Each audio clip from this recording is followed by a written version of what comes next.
Initiating System 1.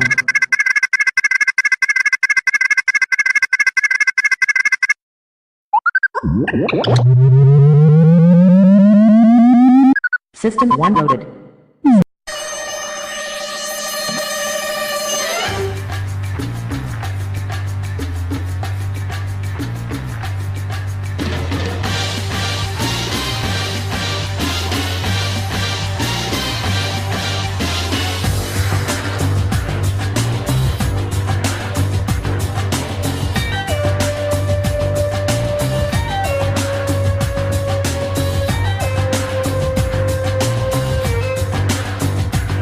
Preview.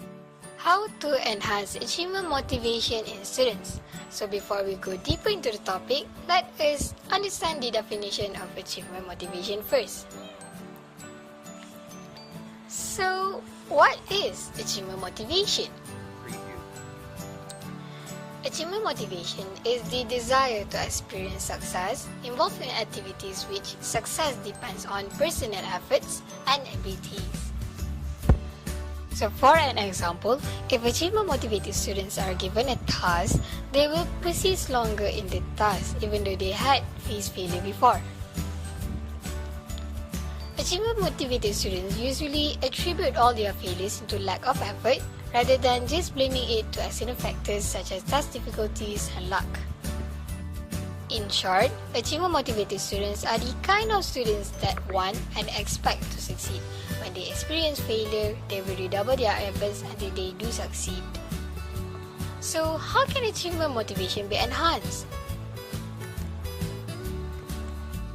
One of the ways to enhance it is by motivation and goal orientations. So there are two main goals, which is learning goals and performance goals. Students with learning goals will motivated to learn to obtain knowledge and self-improvement. And students with learning goals usually take difficult courses and love to seek challenges. On the other hand, students with performance goals are motivated to learn to gain recognition from others, which is to get positive judgments and earn good grades. They usually prefer easy courses rather than the hard ones. So, do the overall intelligence between students with performance goals and learning goals different? And oh no! Only the classroom performances can be different between these goals. For instance, if students with performance goals face with an obstacle, they will easily get discouraged if the task is too hard for them. Different than performance goals, students with learning goals, when they face with an obstacle, they will keep on trying until they succeed. From the research on learning goals versus performance goals, what we are trying to highlight here is that learning rather than grades is the purpose of academic work. So, first step is to emphasize the interest value and practical material and de-emphasize the grades and rewards. So, instead of saying today we will learn about animals, pay attention if you want to score in the test. Say today we will learn about beautiful unique creatures called animals. Second, don't use highly competitive grading system. When students perceive that there is only one standard of success in the classroom and that only a few people can achieve it, those who lack confidence in their ability will be likely to give up in advance. Agent Sabrina, out.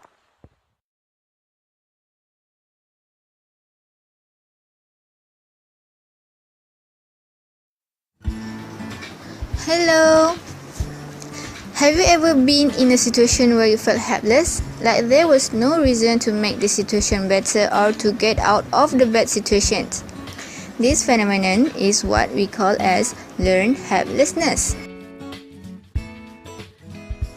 Learned helplessness is the expectation based on the experience that one's action will ultimately lead to failure. The factor of the learned helplessness is because of inconsistent, unpredictable use of reward and punishment by the parents and the teachers. This is a pattern that can lead students to believe that there is little they can do to be successful.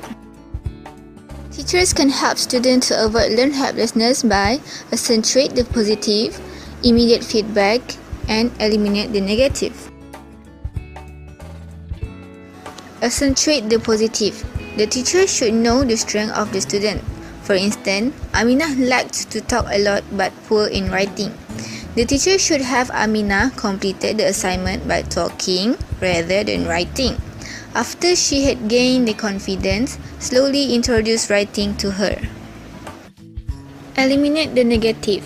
For instance, talk to Aminah about her writing problem and have her to develop a plan to improve on writing.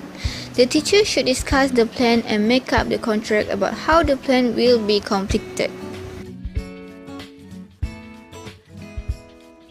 Lastly, immediate feedback. If Aminah had improved in her writing skill, immediately praise her, so she will be more motivated.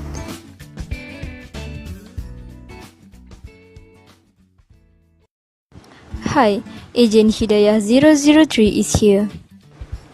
Now, we will learn about teachers' expectations and achievement. How do teachers' expectations affect students' performance? Research found that students live up or down to the expectation that their teachers have for them, usually for students in younger grade. Furthermore, there is evidence which shows that students whose teachers have high expectations achieve more in school compared to others. However, students should know that their self-expectations for themselves are important too.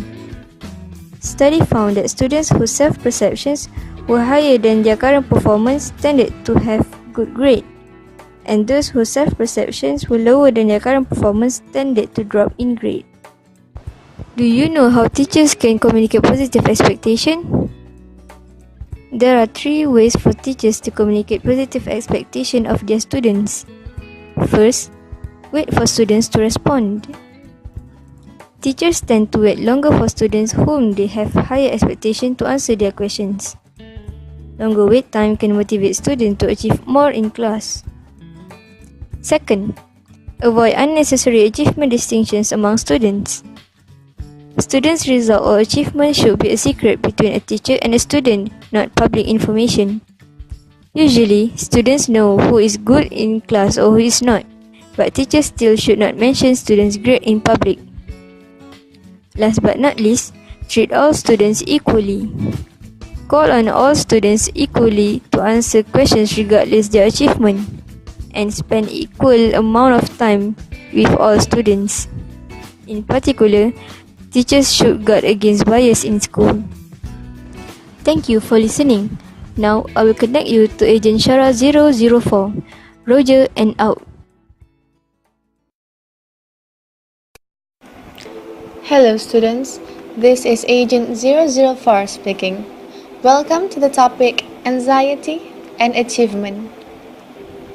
When we talk about anxiety, I am very sure everyone feels anxiety at some point at school.